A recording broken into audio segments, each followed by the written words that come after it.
तुम पूछते हो जिसे चाहो वह ठुकराता क्यों है? कारण यह है कि हर व्यक्ति को अपने बचाव का हक है। तुम्हारी चाहत देखकर लोग भागते हैं, मानो कह रहे हो सावधान, ये आदमी आया, दूरी बनाओ। जहां जहां चाहत दिखाई दी वहां वहां जकड़न पैदा हुई। जहां जहां प्रेम का दावा किया गया वहां वहां दुख और पीड़ा बंध गई। अब सवाल उठता है, तुम्हारा प्रेम आखिर है क्या? वह कुछ और नहीं, मछुआरे की उस तरकीब जैसा है जिसमें आटे का चारा लगाकर वह मछली पकड़ता है।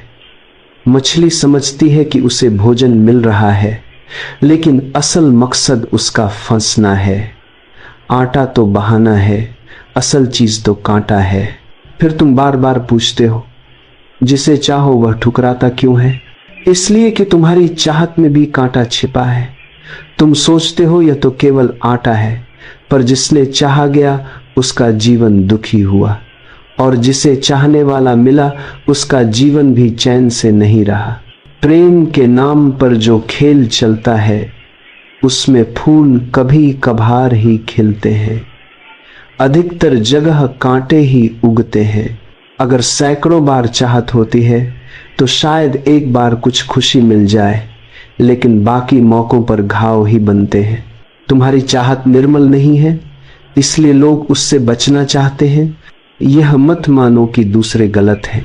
अक्सर चाहने वाला सोचता है मैं तो इतना प्रेम से सजी थाली लाया था और लोग डर कर भाग गए, यहां तक कि पुलिस तक बुला ली, जबकि मैं तो केवल आरती उतारना चाहता था। लेकिन उस थाली में प्रेम के साथ साथ जहर भी मिला होता है। वासना हमेशा जहर लिए रहती है। अगर तुम वासना को साधना और प्रार्थना में बदल दो तो कोई तुमसे भागेगा नहीं। लोग खुद तुम्हें खोजते हुए आएंगे, तुम्हारे पास बैठकर चैन पाएंगे, तुम्हारी उपस्थिति में शांति महसूस करेंगे, और तुम्हारी नजर उन पर पड़ेगी तो वे अपने को धन्य समझेंगे। वासना को प्रार्थना बनाने का अर्थ है उसमें जो ईर्ष्या है उसे छोड़ देना, जो द्वेष है त्याग देना, जो शोषण की लालसा है उसे मिटा देना, जो दूसरों पर अधिकार जमाने की वृत्ति है उसे जाने देना। तभी वासना शुद्ध होकर भक्ति में बदल जाएगी। तब तुम केवल दोगे और बदले में कुछ भी नहीं मांगोगे। तब तुम्हारे प्रेम में आटा ही आटा होगा, कांटा नहीं। मुल्ला नसरुद्दीन से उसका मित्र चंदूलाल पूछ बैठा, मुल्ला अगर शादी करनी ही है तो उसी लड़की से क्यों नहीं कर लेते जिसके साथ हर शाम घूमने जाते हो? मुल्ला हंसकर बोला, अगर उसी से शादी कर ली तो मेरी शामें कैसे कटेंगी? शादी झंझट पैदा कर देती है और प्रेम का आकर्षण खत्म हो जाता है। यही तो दुनिया का अजीब खेल है। प्रेम का रिश्ता बनते ही प्रेम टूटने लगता है। क्यों? क्योंकि विवाह होते ही प्रेम के भीतर दबे सारे जहर बाहर आ जाते हैं। धीरे धीरे पति पत्नी के बीच केवल बीमारियां और परेशानियां ही लेन देन का हिस्सा रह जाती हैं। एक और बार किसी ने नसरुद्दीन से पूछा, प्रेम के बारे में आपका अनुभव क्या है? उसने कहा, सिर्फ 2 बार ठोकर खाई। पहली बार तब जब एक औरत ने ना कहा, और दूसरी बार जब दूसरी औरत ने हाँ कह दिया। मतलब हर हाल में निराशा है। स्त्री मिले तो भी दुख, न मिले तो भी। पुरुष मिले तो भी परेशानी, न मिले तो भी।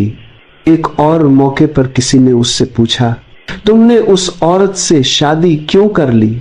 सुंदर तो है लेकिन उसके पिछले 5 पति पागल खाने में हैं। नसरुद्दीन ने कहा, इस बार मैं नहीं भेजा जाऊंगा। असल में मैं पहले ही वहां जाकर लौट आया हूं। अब मुझे कोई पागल खाने नहीं भेज सकता। तो अब तुम पूछते हो जिसे चाहो वह मना क्यों कर देता है? कारण साफ है, कोई पागल खाने नहीं जाना चाहता। जीवन का अनुभव लोगों को सावधान कर देता है। बुद्धिमान इंसान ठुकरा देता है ताकि अपनी स्वतंत्रता बचा सके। अपने प्रेम को ध्यान से परखो, उसके आवरण में छेद है। ऊपर से प्रेम का आवरण है भीतर कुछ और? क्या तुम किसी के मालिक बनना चाहते हो? क्या किसी को वस्तु की तरह पाना चाहते हो? कोई भी इंसान ये बर्दाश्त नहीं करता कि उसका इस्तेमाल हो। उपयोग हमेशा अपमानित करता है।